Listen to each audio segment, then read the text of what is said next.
Amruthaveni lice kit presents daily news പ്രഭാത വാർത്തകൾ powered by Pulimoottil silks KSFE in association with Joy Alukkas. ഇത്തവണ first അടിക്കില്ലേ നമ്മള്?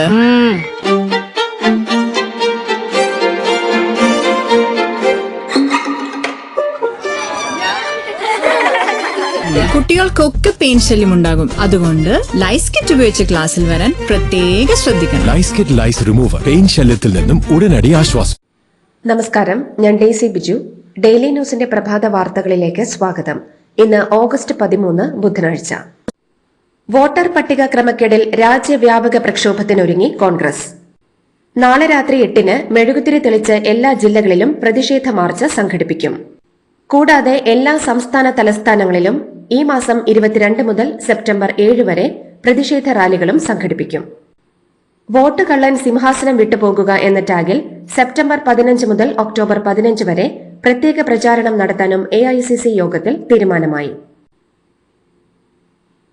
Voter പട്ടികയിലെ വ്യാപക ക്രമക്കേടുകൾ ചൂണ്ടിക്കാട്ടി തെരഞ്ഞെടുപ്പ് കമ്മീഷനെതിരെ ആഞ്ഞടിച്ച രാഹുൽ ഗാന്ധിക്ക് പൂർണ്ണ പിന്തുണയുമായി കേരളത്തിലെ എഴുത്തുകാർ. രാഹുലിനെ പിന്തുണച്ചുകൊണ്ടുള്ള സംയുക്ത പ്രസ്താവന എഴുത്തുകാർ പുറത്തുവിട്ടു. തെരഞ്ഞെടുപ്പ് കമ്മീഷൻ ഭരണഘടനാ ഉത്തരവാദിത്തങ്ങൾ മറക്കുന്നെന്നും രാഹുൽ ഗാന്ധിയെ ഉപാധികളില്ലാതെ പിന്തുണയ്ക്കുന്നുവെന്നും പ്രസ്താവനയിൽ പറയുന്നു. വോട്ടർ പട്ടിക ക്രമക്കേട് ആരോപണത്തിൽ കേന്ദ്രമന്ത്രി സുരേഷ് ഗോപിയുടെ തൃശൂരിലെ MP ക്യാമ്പ് ഓഫീസിലേക്ക് CPM മാർച്ച് ഓഫീസിന് സമീപം പോലീസ് ബാരിക്കേഡ് വെച്ച് തടഞ്ഞു. ഇതിനിടെ CPM പ്രവർത്തകരിൽ ഒരാൾ MP-യുടെ ക്യാമ്പ് ഓഫീസിലേക്കുള്ള ബോർഡിൽ കരിയോയിൽ ഒഴിച്ചു. കരിയോയിൽ ഒഴിച്ച ശേഷം ബോർഡിൽ ചെരുപ്പുമാല അണിയിക്കാൻ ശ്രമിക്കുന്നതിനിടെ പോലീസ് എത്തി CPM പ്രവർത്തകനെ കസ്റ്റഡിയിലെടുത്തു. തൃശൂരിൽ കേന്ദ്രമന്ത്രി സുരേഷ് ഗോപിയുടെ ക്യാമ്പ് ഓഫീസ് ആക്രമിച്ച CPM-ന്റെ നടപടി അത്യന്തം അപലപനീയമാണെന്ന് BJP സംസ്ഥാന അധ്യക്ഷൻ രാജീവ് ചന്ദ്രശേഖർ. ജനാധിപത്യപരമായ പ്രതിഷേധങ്ങളുടെ മറവിൽ അക്രമം നടത്താനാണ് ലക്ഷ്യമെങ്കിൽ BJPക്ക് അത് അനുവദിക്കാനാവില്ല എന്നും അദ്ദേഹം പറഞ്ഞു. കേന്ദ്രമന്ത്രി സുരേഷ് ഗോപിയുടെ ഓഫീസിന് നേരെ CPM നടത്തിയ ആക്രമണത്തിനെതിരെ തൃശൂരിൽ CPM ഓഫീസിലേക്ക് BJPയുടെ പ്രതിഷേധ പ്രകടനം. CPM ഓഫീസിന് മുന്നിലേക്ക് പന്തം കൊളുത്തി പ്രകടനവുമായി എത്തിയ BJP പ്രവർത്തകരെ പോലീസ് തടഞ്ഞതിനെ തുടർന്ന് പോലീസുമായി ഉന്തും തള്ളും ഉണ്ടായി. ഇതിനിടെ CPM പ്രവർത്തകരും BJP പ്രവർത്തകർക്ക് നേരെ പ്രകടനം നടത്തി. തുടർന്ന് പ്രവർത്തകർ തമ്മിൽ കയ്യാങ്കളിയായി. ഇരുകൂട്ടരും കല്ലും കട്ടയും വലിച്ചെറിഞ്ഞു. BJP പ്രവർത്തകന്റെ തലപൊട്ടി. വോട്ടർ പട്ടിക ക്രമക്കേട് വിവാദങ്ങൾക്കിടെ കേന്ദ്ര സഹമന്ത്രി സുരേഷ് ഗോപി ഇന്ന് തൃശൂരിലെത്തും. രാവിലെ 9:30 വന്ദേ ഭാരത് ട്രെയിനിലെത്തുന്ന സുരേഷ് ഗോപിക്ക് റെയിൽവേ സ്റ്റേഷനിൽ വെച്ച് BJP സ്വീകരണം നൽകും. സുരേഷ് ഗോപിയുടെ ക്യാമ്പ് ഓഫീസ് CPM ആക്രമിച്ചതിൽ കമ്മീഷണർ ഓഫീസിലേക്ക് ഇന്ന് മാർച്ച് നടത്തുമെന്ന് BJP അറിയിച്ചിട്ടുണ്ട്. ഗവർണറുടെ വിഭജന ഭീതി ദിനാചരണ സർക്കുലർ കേരളത്തിൽ നടപ്പാകില്ലെന്ന് പ്രതിപക്ഷ നേതാവ് VD സതീശൻ. കേരളത്തിന്റെ മതേതര സമൂഹത്തിലേക്ക് വിഭജന രാഷ്ട്രീയം കലർത്താനുള്ള ശ്രമത്തിൽ നിന്ന് ഗവർണർ പിന്മാറണമെന്നും സംസ്ഥാന സർക്കാർ അഴകുഴമ്പൻ സമീപനം സ്വീകരിക്കരുതെന്നും VD സതീശൻ പറഞ്ഞു. വിഭജന ഭീതി ദിനം ആചരിക്കുന്നതുമായി ബന്ധപ്പെട്ട് കേരള സർവകലാശാലയിൽ ആശയക്കുഴപ്പം. പരിപാടി നടത്തണമോ വേണ്ടയോ എന്നുള്ളത് അതത് കോളേജുകൾക്ക് തീരുമാനിക്കാമെന്ന് കേരള സർവകലാശാല സർക്കുലർ പുറത്തിറക്കി. മുഖ്യമന്ത്രിയുടെ എതിർപ്പ് ചൂണ്ടിക്കാട്ടിയാണ് പുതിയ സർക്കുലർ പുറത്തിറക്കിയിരിക്കുന്നത്. ഇത് കോളേജ് വികസന സമിതി ഡയറക്ടർ കോളേജുകൾക്ക് അയക്കുകയും ചെയ്തു. തെരഞ്ഞെടുപ്പ് കാലത്ത് പള്ളികൾ കയറിയിറങ്ങിയവർ ക്രൈസ്തവർ ആക്രമിക്കപ്പെടുമ്പോൾ പ്രതികരിക്കുന്നില്ലെന്ന് ഉന്നത വിദ്യാഭ്യാസ വകുപ്പ് മന്ത്രി R ബിന്ദു. ഇതെല്ലാം ക്രൈസ്തവ സമൂഹം കാണുന്നുണ്ടെന്നും ക്രൈസ്തവർ ആക്രമിക്കപ്പെടുമ്പോഴുള്ള സുരേഷ് ഗോപിയുടെ മൌനം സഭാ അധ്യക്ഷന്മാർ ശ്രദ്ധിക്കുന്നുണ്ടാവുമെന്നും വളരെ പ്രാധാന്യമുള്ള സമയത്തെങ്കിലും പ്രതികരിക്കാൻ അദ്ദേഹം തയ്യാറാകണമെന്നും മന്ത്രി പറഞ്ഞു. ചരിത്രത്തിലില്ലാത്ത വിധത്തിൽ സ്വാതന്ത്ര്യദിനം വിഭജന ഭീതി ദിനമായി ആചരിപ്പിക്കാൻ ഗവർണർ ആവശ്യപ്പെട്ടത് മതനിരപേക്ഷ മൂല്യങ്ങൾക്ക് നിരക്കുന്നതല്ല എന്നും മന്ത്രി പ്രതികരിച്ചു. 1 ലക്ഷം കോടി രൂപയുടെ ഇടപാട് നേട്ടം കൈവരിച്ച് KSFE. ആദ്യമായാണ് രാജ്യത്ത് സർക്കാർ നിയന്ത്രണത്തിലുള്ള മിസ്ലേനിയസ് നോൺ ബാങ്കിംഗ് സ്ഥാപനം ഈ നേട്ടം കൈവരിക്കുന്നത്. ഇത് സംബന്ധിച്ച പ്രഖ്യാപനവും ആഘോഷ പരിപാടികളുടെ ഉദ്ഘാടനവും ഇന്ന് ഉച്ചയ്ക്ക് 12-ന് സെൻട്രൽ സ്റ്റേഡിയത്തിൽ മുഖ്യമന്ത്രി പിണറായി വിജയൻ നിർവഹിക്കും. ധനമന്ത്രി KN ബാലഗോപാൽ അധ്യക്ഷത വഹിക്കും. KSFE ഹാർമണി ചിട്ടി ഇടപാടുകാർക്ക് ഓണം സമൃദ്ധി ഗിഫ്റ്റ് കാർഡ് വിതരണോദ്ഘാടനം മന്ത്രി GR അനിൽ നിർവഹിക്കും. KSFE brand ambassador Suraj Venjaramoodu വിശിഷ്ടാതിഥിയാകും. സ്കൂൾ ബാഗിന്റെ ഭാരം കുറയ്ക്കുന്നതിനായി വീണ്ടും നിർദ്ദേശങ്ങൾ ക്ഷണിച്ച് വിദ്യാഭ്യാസ മന്ത്രി വി ശിവൻകുട്ടി. പാഠപുസ്തകങ്ങളുടെയും നോട്ട് ബുക്കുകളുടെയും ഭാരം കുറയ്ക്കാനാണ് നടപടികൾ സ്വീകരിക്കുക. ഇതിനുവേണ്ടി പൊതുജനങ്ങളിൽ നിന്ന് അഭിപ്രായങ്ങളും നിർദ്ദേശങ്ങളും ക്ഷണിച്ചുകൊണ്ട് മന്ത്രി ഫേസ്ബുക്കിൽ പോസ്റ്റിട്ടിട്ടുണ്ട്. സ്കൂളുകളിലെ ആഘോഷ ദിനങ്ങളിൽ കുഞ്ഞുങ്ങൾക്ക് യൂണിഫോം നിർബന്ധമാക്കില്ലെന്ന് പൊതുവിദ്യാഭ്യാസ വകുപ്പ് മന്ത്രി വി ശിവൻകുട്ടി. ഫേസ്ബുക്കിലൂടെയാണ് മന്ത്രിയുടെ പ്രഖ്യാപനം. തൃശൂരിൽ നടന്ന സംസ്ഥാന സ്കൂൾ കലോത്സവ സ്വാഗത സംഘരൂപീകരണ യോഗത്തിലാണ് ഇക്കാര്യം പ്രഖ്യാപിച്ചത്. സുന്ദരിപ്പൂവേ പൂത്തുമ്പികളെ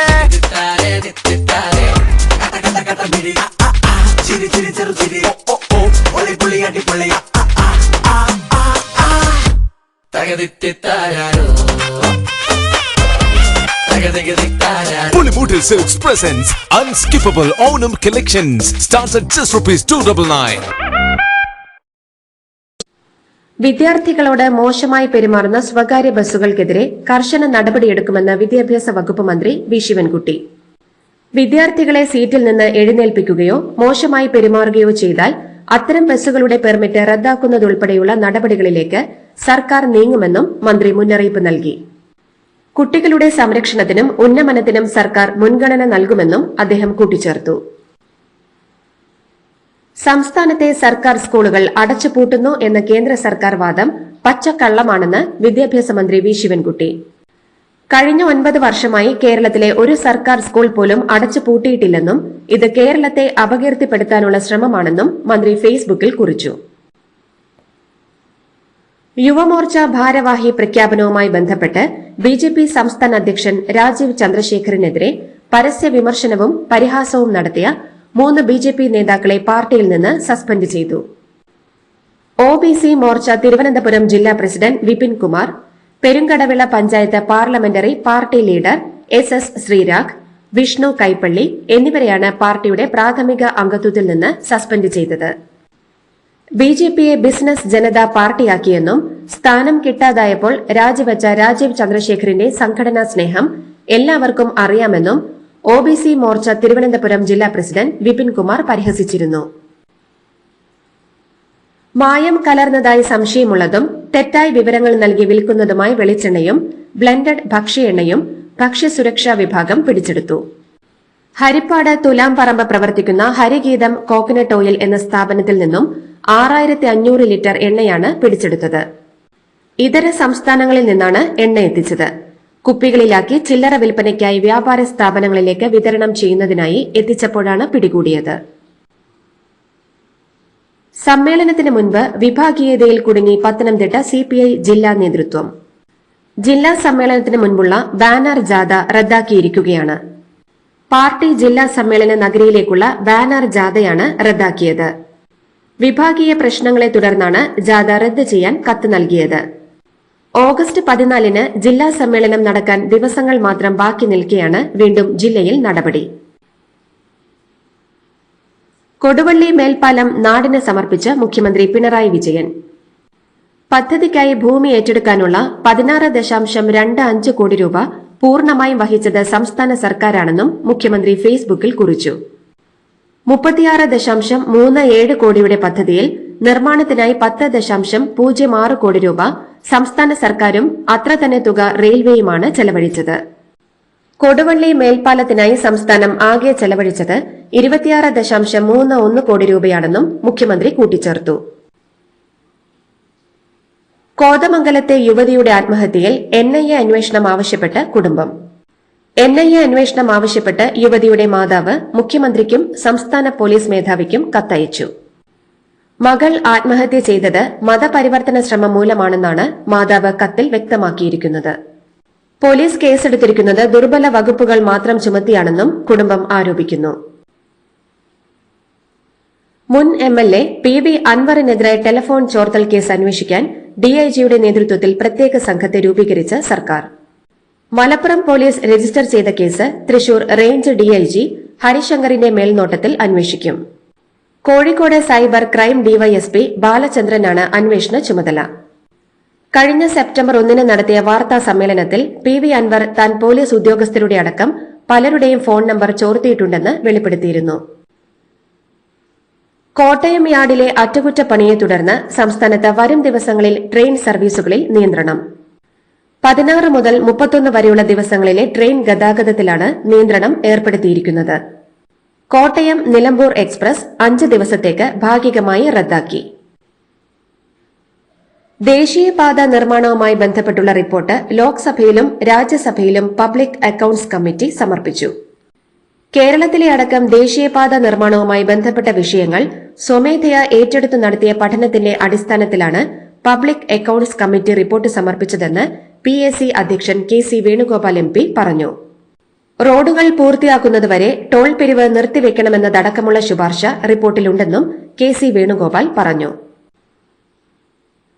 കൊച്ചി തീരത്ത് അപകടത്തിൽപ്പെട്ട MSC കപ്പൽ ഉടമകൾക്ക് തിരിച്ചടി.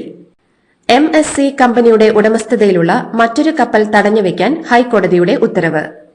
നഷ്ടപരിഹാരം ആവശ്യപ്പെട്ട് മത്സ്യബന്ധന ബോട്ടുടമകൾ നൽകിയ നഷ്ടപരിഹാര ഹർജിയിലാണ് ഹൈക്കോടതിയുടെ നടപടി. സംസ്ഥാനത്ത് കാലവർഷം ഈ മാസം 15-16 ശേഷം വീണ്ടും സജീവമാകാൻ സാധ്യതയുണ്ടെന്ന് കാലാവസ്ഥാ വകുപ്പിന്റെ മുന്നറിയിപ്പ്. നിലവിൽ കാലവർഷം ഹിമാലയൻ മേഖലയിൽ സജീവമായി തുടരുകയാണ്.